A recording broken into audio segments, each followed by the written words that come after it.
Sa balitang Olympics pa rin, nagpahati din ng kanyang papuri si Pangulong Bongbong Marcos matapos ang double gold stint ni Carlos Yulo sa floor exercise at sa men's vault finals ng Paris Olympics 2024. Ang pagbati ng Pangulo silipin sa ulat ni Rose Babiera.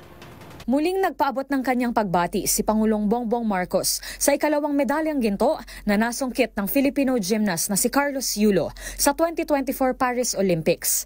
Sa kanyang congratulatory post sa kanyang social media, sinabi ng Pangulo na walang angkop na salitang makakapaglarawan kung gaano ka-proud ang buong bansa sa ngayoy two-time Olympic gold medalist na gymnast. Nakamit ni Yulo ang titulo nang dominahin nito ang floor exercise at vault category ng men's athletic gymnastics. Saludoan niya ang Pangulo sa karangalang nakamit ng binata at ipinabatid nitong ipinagmamalaki niya ang tagumpay na tinawag niya pang nagniningning. Nauna na ring bumati ang Pangulo kay Yulo nang masungkit nito ang kauna-unahang gold ng Pilipinas sa 2024 Paris Olympics na aniya ay isa na namang tala sa kasaysayan.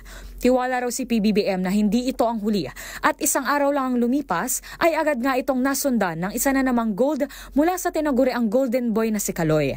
Nagpabatid rin ng papuri ang First Lady na si Liza Marcos na ibinidang nakatutok raw siya sa panonood real time. Sinabi pa nitong labis ang goosebumps na kanyang naramdaman nang tumugtog ang pambansang awit na Lupang Hinirang sa Arena nang parangalan ang binata.